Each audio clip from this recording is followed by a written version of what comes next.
2장 14절에서 17절 말씀까지.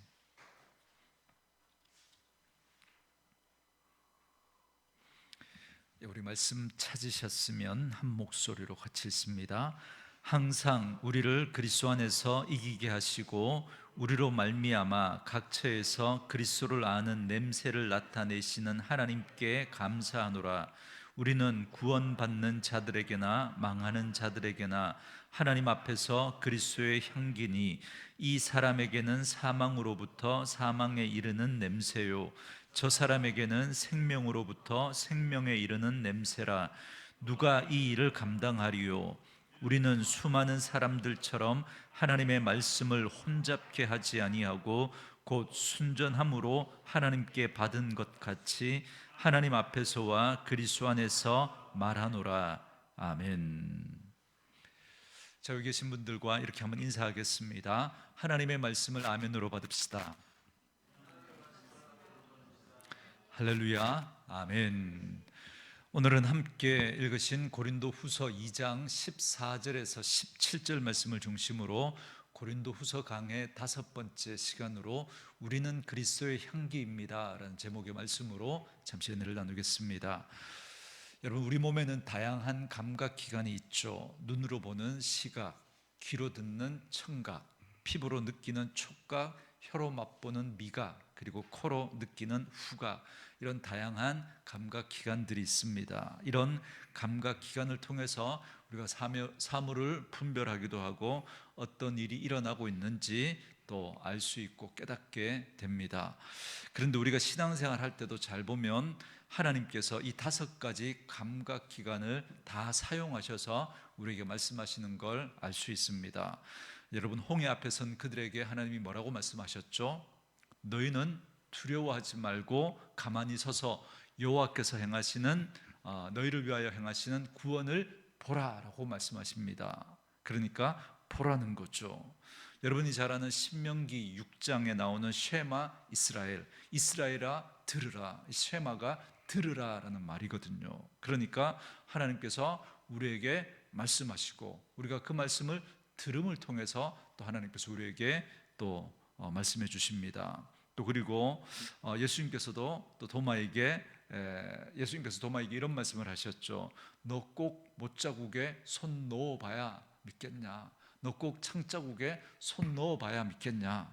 그럼 한번 만져봐라.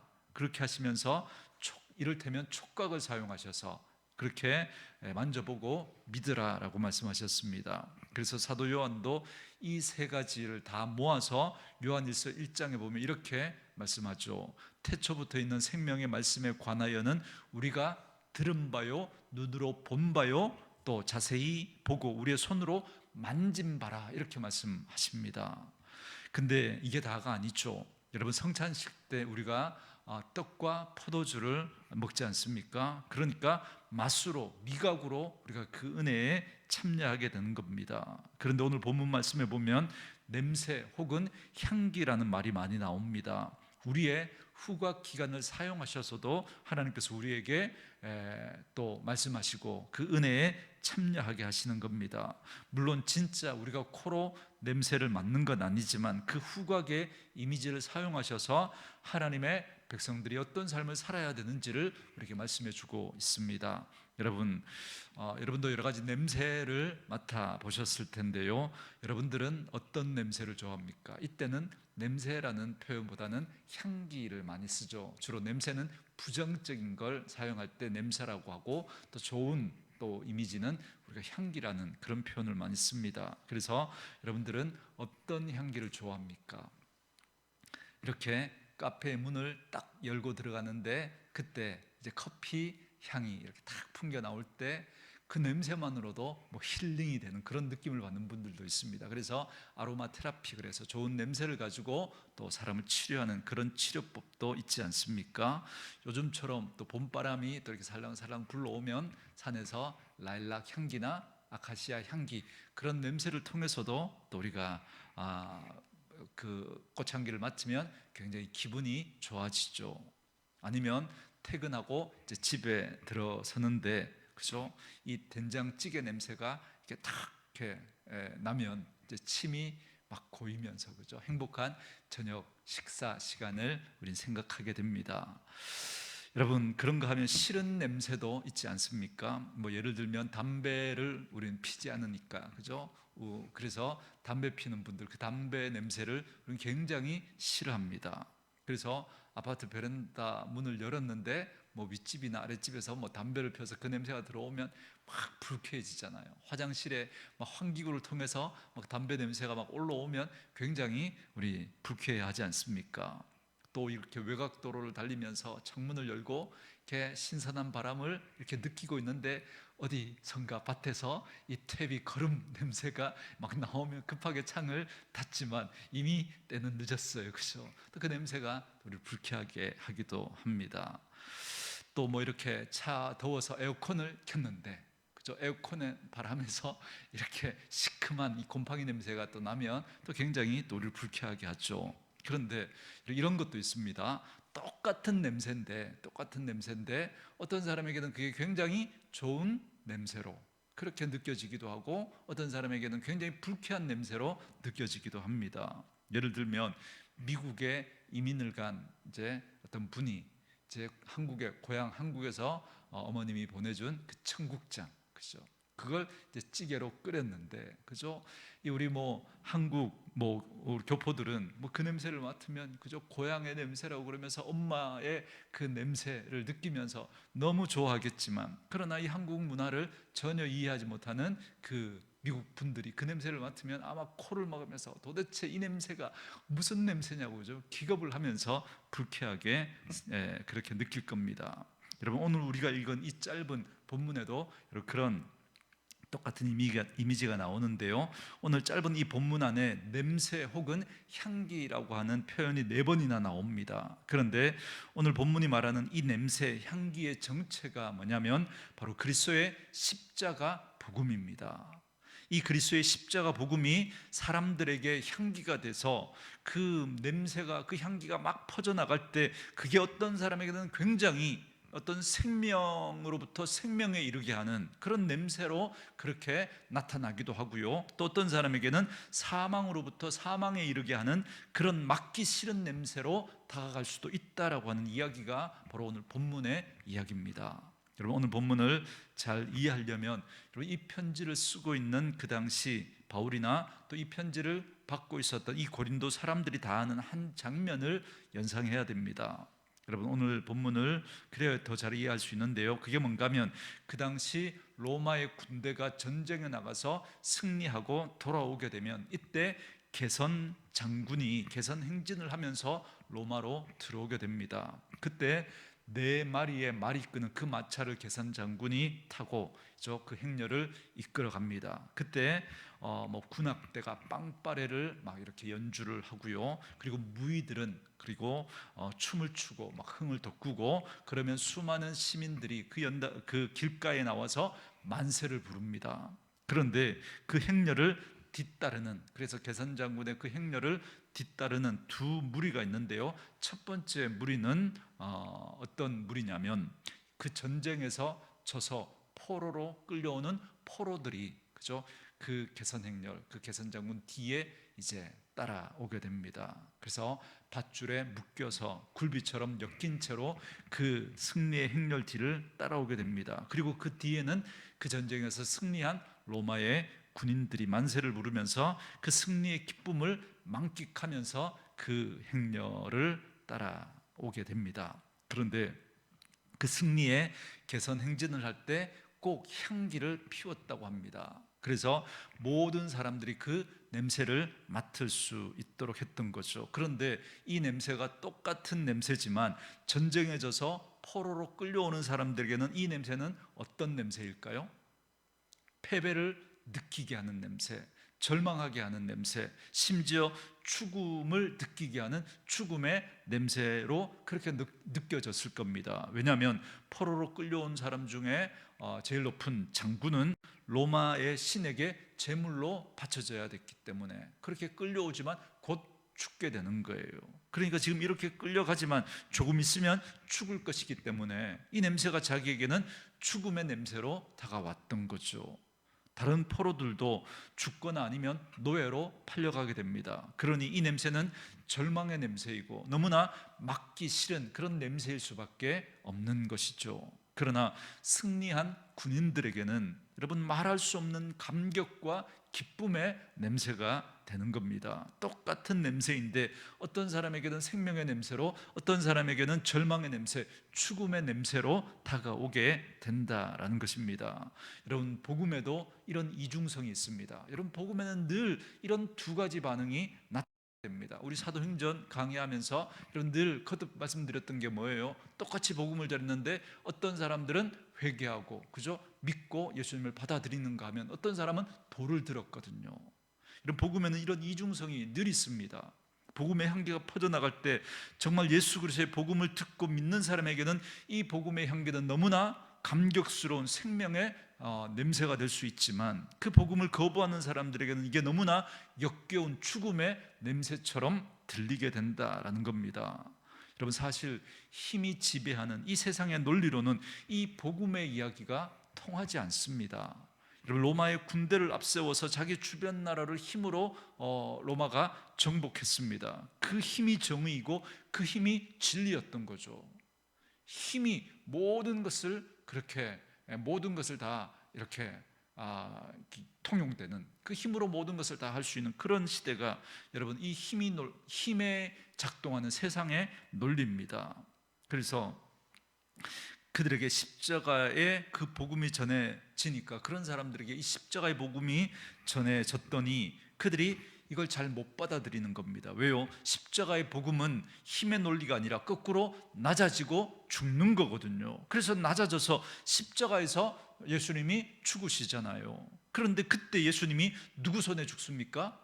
로마의 군인들에게 죽지 않습니까? 그런데 그 예수를 믿으라고 하니까 힘의 논리로 모든 세상을 바라보는 그들이 볼 때는 이건 말도 안 되는 이야기거든요. 아니, 십자가에서 죽은 그 인간을 내가 왜 믿어야 되냐고. 이게 그들의 생각이었던 거죠. 헬라인들은 지식을 굉장히 중요하게 생각했습니다. 그래서 수사학을 배워서 누구랑 말할 때도 절대 말에서 밀리지 않고 말에서 그렇게 지지 않으려고 조리 있게 말해서 상대방을 꼼짝 못하게 만들어야 되거든요. 그래서 그 당시 수사학이 발달했습니다. 말로 다른 사람들을 이겨먹으려고. 여러분, 그렇게 만들어야 되는데 그런데 그리스도의 복음을 갖고는 사람들을 압도할 수가 없는 거예요. 그러니 이게 안 먹힐 수밖에요. 여러분, 아니 예수 믿으면 자꾸 높아지고 세지고 커지고 이래야 되는데 복음은 뭐라고 이야기합니까? 낮아져야 한다 그러고 죽어야 한다 그러고. 여러분, 사실 자꾸 이렇게 사실 그들이 믿는 예수도 여러분 십자가에서 죽은 패배자인데 그런 예수를 내가 왜 믿냐는 거죠. 그들에게는 도무지 이 십자가의 복음이 이해가 안 되는 겁니다. 그리고 여러분, 유대인들의 입장에서도 여러분 신명기 말씀에 보면 여러분 이런 말씀이 나오죠. 나무에 달려 죽은 자가 어떤 자라고요? 하나님의 저주를 받은 자다, 그렇게 말하잖아요. 그러니까 십자가라고 하는 그 나무에 달려 죽은 예수는 하나님의 저주를 받은 사람인 거예요. 그런데 그런 예수를 왜 믿냐는 겁니다. 그들이 기대했던 메시아는 어떤 메시아였습니까? 힘으로 로마의 압제 가운데 있던 그 이스라엘을 해방하고 그 이스라엘을 힘 있는 나라, 다윗의 때처럼 그렇게 힘 있는 나라로 만드는 그 메시아를 그들은 기대하고 기다렸던 겁니다. 그러니까 세상의 논리에 젖어 있는 이 사람들에게 십자가의 복음은 정말 믿을 수 없는 바보 같은 이야기인 거죠. 이건 로마인들에게도 유대인들에게도 이 십자가는 너무나 미련하고 어리석은, 도저히 받아들일 수 없는 이야기였던 겁니다. 반면에 예수 그리스도의 그 복음을 받아들인 그리스도인들에게는 이 십자가의 복음이 생명을 주는 놀라운 향기인 거죠. 그러니까 똑같은 하나의 냄새인데 두 가지 다른 느낌을 받는다는 겁니다. 이런 겁니다. 예수의 복음을 거부하는 사람들이 거부하는 이유가 뭐냐면 예수의 십자가를 딱 보니까 뭐가 보이는 거예요?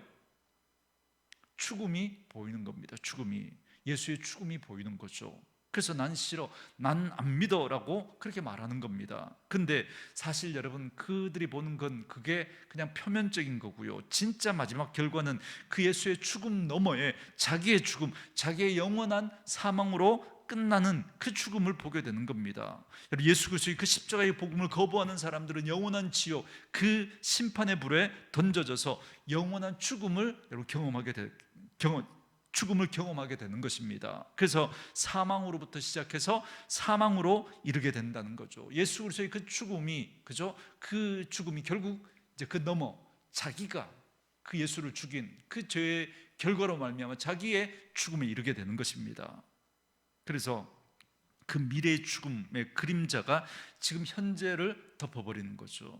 그래서 겉으로 볼 때는 뭐 인물도 좋고 많이 배웠고 돈도 많고 뭐 그래서 펑펑 쓰고 아무것도 부족할 게 없어 보이지만 사실은 그는 사망의 그늘에 덮여 살아가고 있는 것입니다. 그들이 그 예수를 거부하지만, 그리고 겉으로는 잘 살고 있는 것 같지만, 그러나 그들은 결국 그 죄로 말미암아 영원한 죽음에 이를 수밖에 없는 겁니다. 그들의 삶은 결국 그 죽음의 그 그늘이 드리워진 그 삶을 살아가고 있는 것이죠. 반대로 예수 그리스도의 십자가 그 복음을 믿음으로 받아들이는 사람은 어떤 사람들입니까? 그 사람은 단지 예수 그리스도의 그 십자가의 죽음만 보는 게 아닙니다. 하늘의 미랄이 떨어져서 그저 100배의 결실을 맺는 것처럼 예수 그리스도의 그 죽음으로 말미암아 생명의 놀라운 열매를 우리는 경험하며 살아가는 사람들인 거죠. 그 생명으로부터 시작했는데 결국은 어떻게 됩니까? 예수 그리스도께서 그 십자가에서 죽으시고 다시 부활하시죠. 다시 살아나시죠.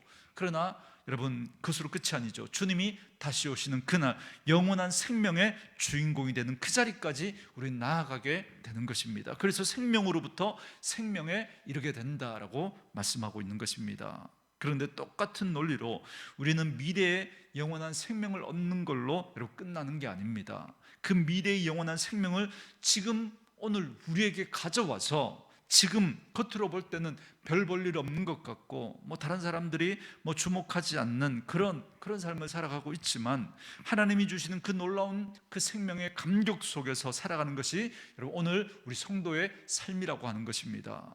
오늘 본문이 바로 그 이야기를 우리에게 말씀해 주고 있습니다. 그래서 바울은 이런 놀라운 두 가지 다른 냄새의 그 결과를 이야기하면서, 그렇다면 생명의 놀라운 능력을 경험하는 우리는 어떤 존재로 살아야 하며 어떻게 살아야 하는지를 우리에게 말씀해 주고 있는데요, 두 가지로 여러분들에게 말씀을 정리해 드리도록 하겠습니다. 첫 번째는 이겁니다.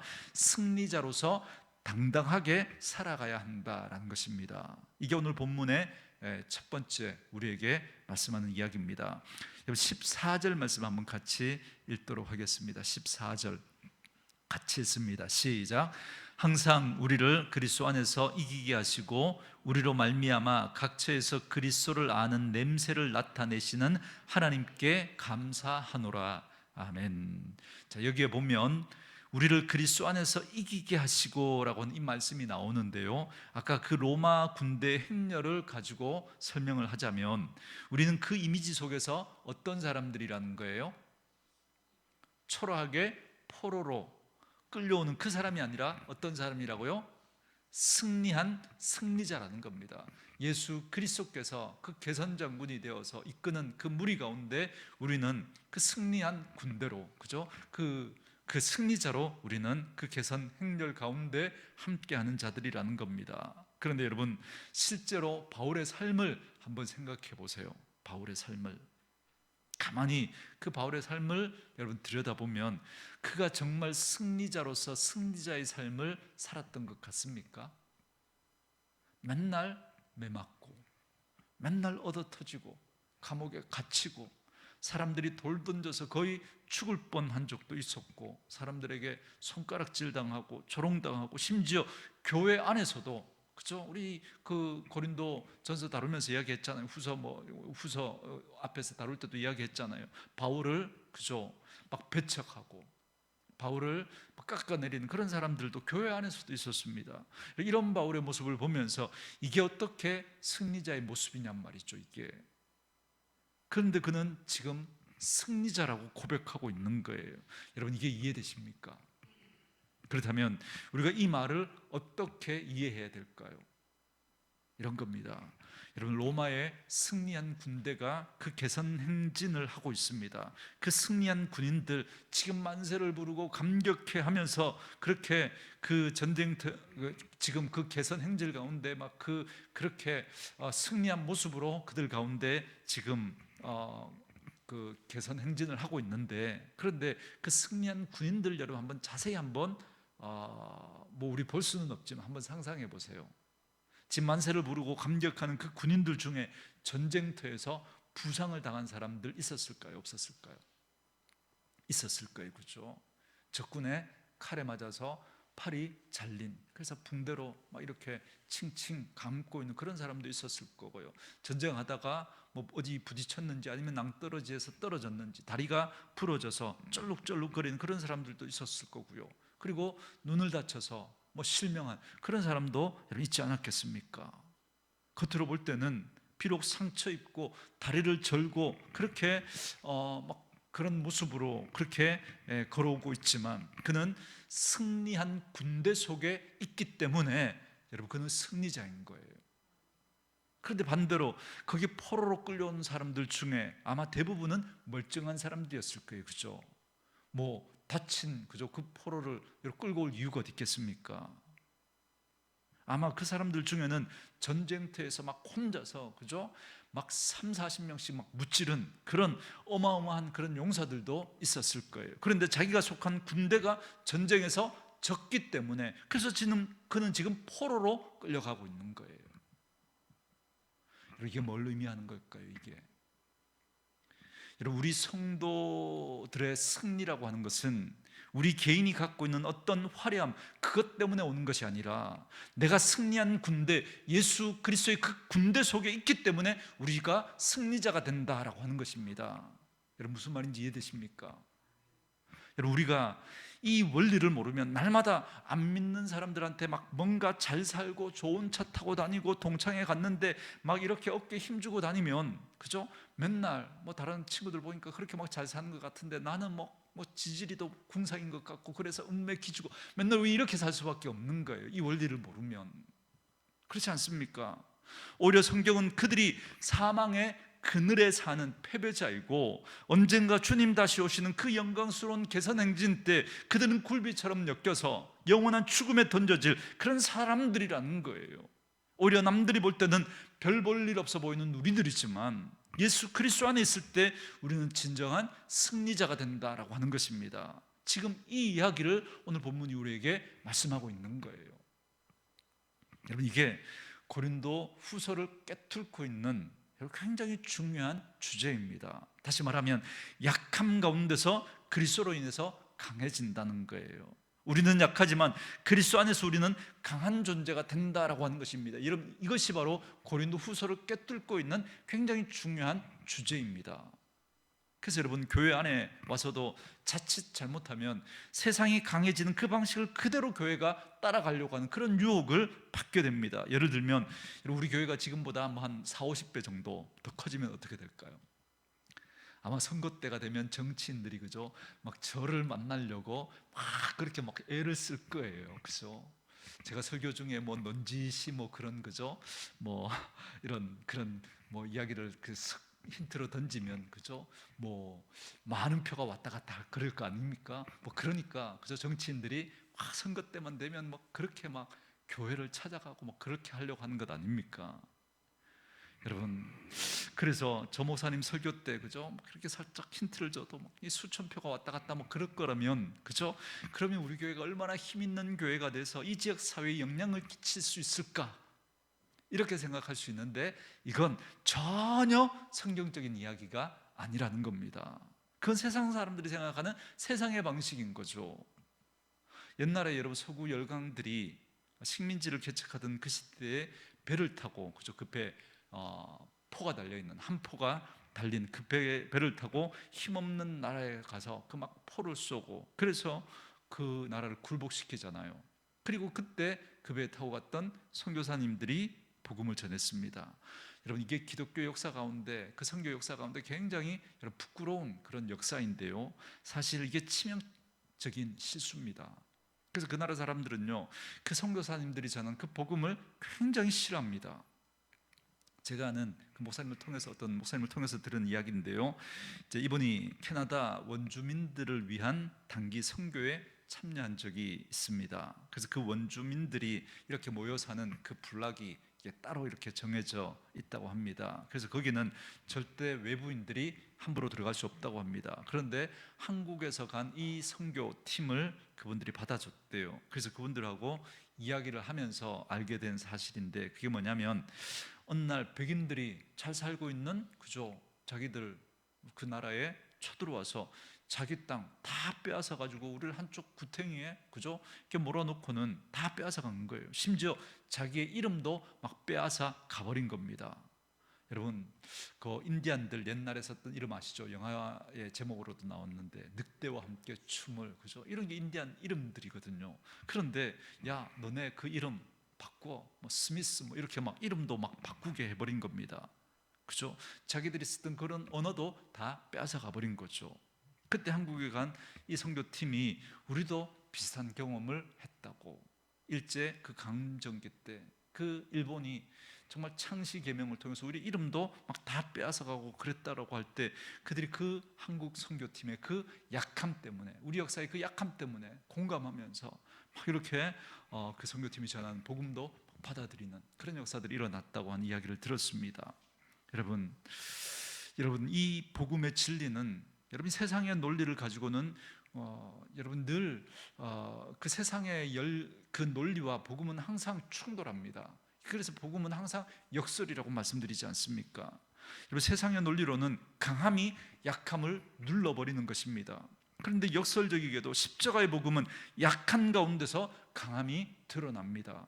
그래서 우리 교회에 막 힘있고 막 높은 사람, 힘 있는 분들, 돈 많은 분들, 똑똑한 분들, 막 그런 분들이 막 가득 찬 그런 교회가 될 때, 우리 교회가 힘 있는 교회가 되는 게 아니라 정말 남들이 볼 때는 보잘것없는 그런 분들이지만, 난 하나님 없으면 안 된다고, 난 하나님 도움 없으면 못 산다고, 난 하나님의 은혜가 아니면 안 된다라고 하면서 정말 겸손하게 그 하나님의 은혜를 사모하고 정말 애통해하는 그런 마음으로 하나님 앞에 나아가는 그런 성도들이 많을 때, 그때 진짜 힘 있는 교회가 될 수 있다는 거예요. 저는 우리 온누리 교회가 그런 교회 될 수 있기를 주의 이름으로 축원합니다. 여러분, 우리의 약함이 오히려 우리의 강함이 되는 거예요. 여러분 가정에서 진짜 강한 아버지가 되기를 원하십니까? 막 큰 소리 치고 막 자녀들에게 막 욕을 하고 몽둥이로 때리고 막 다 둘러 엎어 보십시오. 여러분 그분은 강한 아버지가 아니라 단지 그냥 무서운 아버지일 뿐인 거예요. 그 자녀들의 마음속에는 분노와 증오심만 싹 트게 되는 거죠. 아버지를 전혀 존경하지 않습니다. 어쩌면 아버지를 죽이고 싶어 할지도 몰라요. 그 아버지는 강한 아버지가 된 게 아니에요. 단지 무서운 아버지가 된 것뿐이죠. 그러나 정말 그 자녀를 사랑하고 그 자녀들의 정말 발을 씻기는 그런 마음으로 정말 낮아질 때, 그런 아버지가 될 때 자식들이 아버지한테 뭐 반말로 막 이렇게 막 하는 것 같지만 진짜 그 아버지를 존경하고 그 아버지야말로 가장 자기 인생에서 소중한 그 존경하는 아버지로 그렇게 여기게 될 겁니다. 여러분 이게 약한 가운데서 여러분 강해지는 성경의 비밀인 거예요. 성경은 늘 이 이야기를 우리에게 말씀하고 있는 겁니다. 혹시 여러분 우리가 뭐 설교 후에도 이 찬양 부르겠지만, 약할 때 강함 대신에 나의 보배가 되신 주 나의 모든 것, 주 안에 있는 보물을 나는 포기할 수 없네, 주 나의 모든 것. 이 찬양 잘 아시죠? 여러분 약할 때 강함이 되는 이 놀라운 비밀을 아는 그런 사람은 승리자로 여러분 당당하게 살아갈 수 있습니다. 내가 사람들에게 드러낼 만한, 사람들이 부러워할 만한 그런 것이 없다고 할지라도 나는 예수 그리스도를 믿음으로 말미암아 그 승리의 개선 장군, 그 예수님의 그 뒤를 따라가는 승리의 개선 행진 가운데 승리자로 있기 때문에 우리는 여러분 승리자인 거예요. 이 담대함이 저와 여러분들에게 있기를 주의 이름으로 축원합니다. 두 번째, 오늘 본문이 우리에게 가르쳐주는 그리스도인의 삶의 방식은 뭔가 하면, 그리스도의 향기로서 순전하게 살아가야 한다는 겁니다. 순전하게. 여러분 그리스도를 아는 냄새라고 하는 이 표현이 오늘 본문에 나오는데요, 이 냄새, 그리스도의 복음의 향기는 단지 어떤 사람에게 있는 어떤 신념이나 어떤 종교적인 가치 뭐 이런 걸 그죠 막 심어주는 어떤 그 사람이 가지고 있는 막 이게 맞아라고 하는 거죠. 막 이걸 전해주는 게 아닙니다. 죽음에 있는 사람들을 생명으로 옮기는 생명의 능력은 여러분 순전한 복음입니다. 마귀의 종으로 영원히 고통 가운데 살다가 지옥불에 던져지는 그 사람들을 영원한 천국 백성으로 만들어주는 생명의 능력은 순전한 복음에 있습니다. 그런데 이 아름다운 복음의 향기가 어떻게 퍼져나가게 되는가라고 하는 것입니다. 여러분, 누군가에게 향기를 전해주는 방식은 여러분 어떻게 우리가 향기를 전해줄 수 있을까요? 꽃집에 가서 프레지아 그 꽃 한 다발을 사서 이걸 딱 전해주면 그죠? 향기를 전해줄 수 있을 거예요, 그죠? 아니면 여러분 향수를 사서 이렇게 뿌려서 그래서 우리가 또 향기를 전할 수도 있겠죠. 여러분, 우리도 똑같이 향기 나는 그 복음을 누군가에게 전해주면 향기가 전해지겠죠. 그런데 오늘 본문은 그렇게 우리가 단지 전달자라고 그렇게 이야기하지 않습니다. 뭐라고 이야기하는가 하면 여러분, 우리가 복음의 향기라는 거예요. 우리 자체가, 우리의 존재가. 그러니까 내가 향기 나는 무언가를 들고 가는 게 아니라 나 자체가 복음의 향기가 되어서 나를 통해서 그리스도의 복음이 전해진다는 겁니다. 내가 입을 열어서 좀 말로 입술로 복음을 전하지만 그 전에 내 삶에서 풍겨 나오는 향기 나는 그런 사람이 되어야 한다라는 것입니다. 평소 우리가 요즘 그죠 주일마다 또 그리고 어제도 월요일 비가 와서 어제도 또 이렇게 우리가 전도지를 전했는데요. 커피를 제가 드립백에 만들어서 전해주니까 반응이 훨씬 더 좋더라고요. 그래서 계속 요즘 또 복음을 전하고 있는데 그런데 평소에 우리의 삶이 엉망진창인 거예요. 평소에. 그런데 그 사람이 전도지를 들고 뭐 건빵을 들고 뭐 온누리교회에서 왔는데 예수 믿으세요. 뭐 이렇게 전해주면 여러분 그 사람은 그저 받으려고 하지 않을 거예요. 오히려 우리가 전하는 그것 때문에 더 싫을 거예요. 예수가 더 싫을 거예요. 그 교회가 더 싫을 거예요. 더 그렇지 않겠습니까? 그렇기 때문에 입으로 복음을 전하기 전에 내 존재가 내 삶이 너무나 아름답고 감동적인 향기가 되어야 한다라고 하는 것입니다. 여러분 15절 말씀 한번 보세요. 15절 우리 같이 한번 읽어볼까요? 15절 읽습니다. 시작. 우리는 구원받은 자들에게나 망하는 자들에게나 하나님 앞에서 그리스도의 향기니. 아멘. 우리가 뭐라고요? 우리가 그리스도의 향기라는 거예요. 예전에 이런 신문 기사를 봤는데 아마 여러분 기억나실 겁니다. 외국의 어느 나라의 대사 부인이 한국의 어떤 옷 가게에 가서 옷을 사고 그러는 과정에서 뭐가 불편했는지 오해가 있었는지 그 대사 부인이 화가 나서 그 옷 가게 직원의 뺨을 때린 적이 있었습니다. 그래서 이게 이슈가 돼서 막 기사에 실렸는데 많은 사람들이 굉장히 막 이렇게 흥분했었죠. 여러분 그 이유가 뭘까요? 이게 한 대사 부인도 뭐 사람이잖아요, 그죠? 어떤 사람이 어떤 가게에 가서 어떤 사람 뺨 때린 거 뭐 여러분 이거 뭐 기사에 날만한 이야기입니까? 뭐 있을 수도 있는 이야기 아니겠습니까? 그런데 왜 이게 기사에 나고 여러분 이슈가 되고 우리 한국 사람들을 그죠? 뭐 전체를 막 분노하게 만든 그 이유가 뭘까요? 그 사람은 그냥 사람이 아닌 거죠. 한 나라를 대표하는 대사인 거예요, 대사. 그 대사의 부인이 그죠? 옷가게에서 한 직원의 뺨을 때렸는데 그걸 우리는 어떻게 느낀 거예요? 다른 나라가 우리나라의 뺨을 때린 것 같은 그런 마음을 느낀 거예요. 여러분 우리가 바로 그런 사람들이라는 겁니다. 우리는 그냥 이 땅에 살아가는 어떤 여러 사람들 중에 한 사람이 아닌 거예요. 야 저런 인간도 있나 보다 이렇게 그렇게 끝날 문제가 아니라는 거예요. 여러분 우리가 예수를 믿는다는 건 우리는 이 땅에 그리스도의 대사로 하나님 나라의 대사로 우리 이 땅에서 살아가는 거예요. 우리 한 사람 한 사람의 그 삶을 통해서 여러분 우리만 욕먹는 것으로 끝나는 게 아니라 우리 때문에 여러분 그리스도가 욕을 먹게 돼요. 하나님이 욕을 먹게 되는 거예요. 우리는 바로 그런 사람들이라는 거예요. 예수 믿는 하나님의 사람들이기 때문에 우리 성도 한 사람 한 사람이 풍기는 그 냄새가 여러분 다른 사람들에게 십자가의 복음의 그 향기가 여러분 그렇게 향기로 드러나게 된다는 거예요. 바울은 지금 이 이야기를 하다가 그래서 짧은 탄식을 합니다. 여러분 16절 후반줄 보세요. 누가 이것을 감당하리요? 이거 정말 어떻게 감당할 수 있지? 이거 정말 지금 놀라운 비밀을 지금 이야기하고 있거든요. 그런 짧은 탄식을 합니다. 그러면서 17절 말씀에 보면 이렇게 이야기합니다. 같이 읽겠습니다. 시작. 우리는 수많은 사람들처럼 하나님의 말씀을 혼잡게 하지 아니하고 곧 순전함으로 하나님께 받은 것 같이 하나님 앞에서와 그리스도 안에서 말하노라. 아멘. 여러분 여기 보면 혼잡게 한다라고 하는 표현이 나오죠. 그렇죠? 여러분 이 말의 원래 뜻은 장사하는 사람들이 이익을 남기려고 이렇게 좀 이렇게 남을 속이는 거죠. 그런 뜻에서 나온 단어입니다. 쉽게 말하면 이런 거죠. 포도주를 파는데 순도 100%짜리 포도주를 파는 게 아니라 거기다가 물을 좀 갖다가 섞는 거죠. 그러면 그 섞은 만큼 자기의 그죠 이익이 많이 남는 거잖아요. 그죠? 이게 뭐예요? 이 포도주를 뭐 하는 거예요?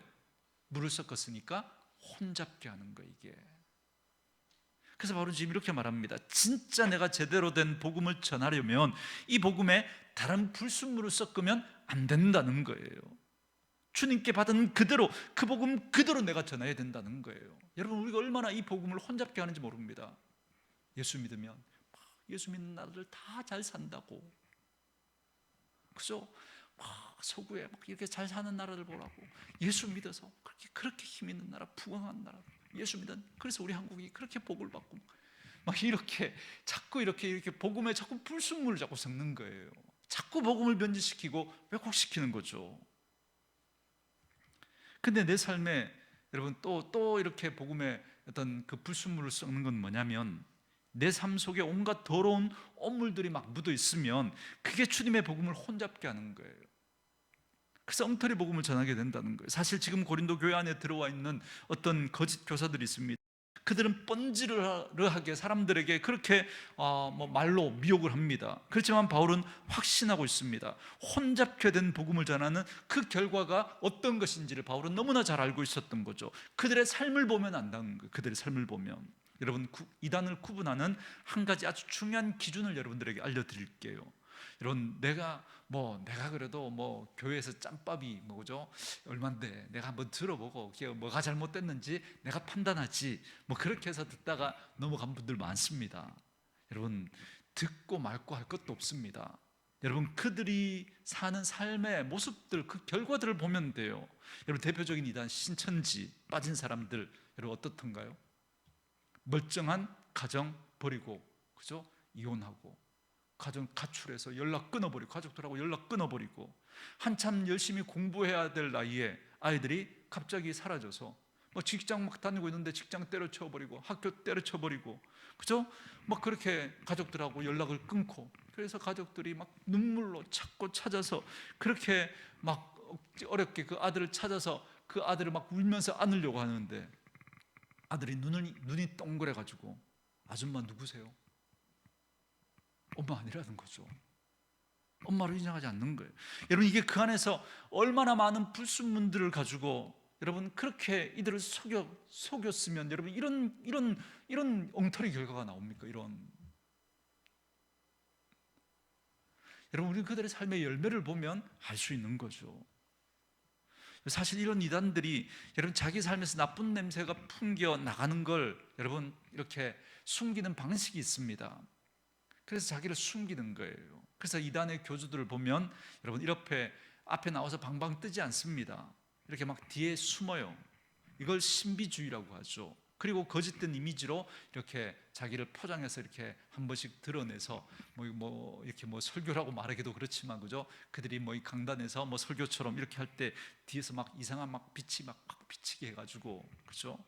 우리 교주님 뒤에서 막 신령한 빛이 막 나온다고 그렇게 사람들을 속이고, 여러분 자꾸 자기의 어떤 진짜 모습은 보이지 않고 자꾸 신비한 모습으로 사람들을 거짓된 모습으로 자꾸 속입니다. 그러다가 어느 날 누군가가 이렇게 심층 취재를 하고 그렇게 해서 그들의 실체를 다 이렇게 보여주면 깜짝 놀라잖아요. 그래서 최근에도 어떤 이단의 교주의 실체가 드러났는데 그걸 폭로한 사람이 누군가였냐면 그 사람하고 같이 살던 부인이, 그죠?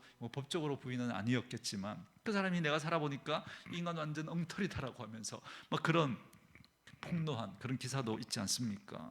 여러분, 그런 의미에서 진짜 여러분에게 그리스도의 향기가 나는지 안 나는지를 가장 확실하게 확인할 수 있는 것은 어디예요? 가정이죠. 가정. 그죠?